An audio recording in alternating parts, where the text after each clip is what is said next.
that's how you figure things out. Yes, yes. അല്ലേ? എന്റെ daddy അങ്ങനെയായിരുന്നു. whenever something went wrong. Your dad's too cute, by the way. എനിക്ക് തോന്നാറുണ്ട് ഭയങ്കര ക്യൂട്ടാണ്. Your videos with him. ഞാൻ videos too കാണാറുണ്ട്. cute. ഡാഡിയുടെ പോലെ ഞാനും ക്യൂട്ടായി. ഭയങ്കര ക്യൂട്ടാ. ഡേ ബൈ ഡേ ക്യൂട്ട്നെസ് കൂടി വരികയാണ്. എന്താടാ അങ്ങനെ? എനിക്ക് അറിയില്ലടാ.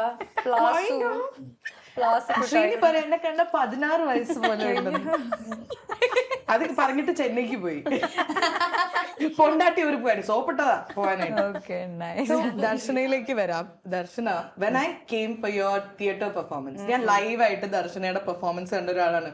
ഒരു ദിവസം എനിക്കൊരു മെസ്സേജ് വരുന്നു, Pali, there's something happening and I would love to have you, you know. And ഞാൻ ആ മെസ്സേജ് വായിക്കുന്നു, അടുത്ത സെക്കൻഡ് തന്നെ ഞാൻ ബുക്ക് മൈ ഷോയിൽ പോകുന്നു, ടിക്കറ്റ്സ് ബുക്ക് ചെയ്യുന്നു. I didn't even ask who is coming with me. 2-3 tickets ഒക്കെ ബുക്ക്. പക്ഷെ എന്റെ കൂടെ വന്നത് എന്റെ അമ്മായിമ്മയാണ്, ശ്രീനിയുടെ മദർ. ഓക്കെ, അപ്പൊ അമ്മ ഫുള്ള് കുച്ചു അമ്മ നല്ല സംസാരിക്കും കേട്ടോ. ഞാൻ പറഞ്ഞു, അമ്മയെ സംസാരിച്ച് ഇവിടുന്ന് ഇറക്കി വിടും കേട്ടോ. അപ്പൊ അമ്മ പറഞ്ഞു,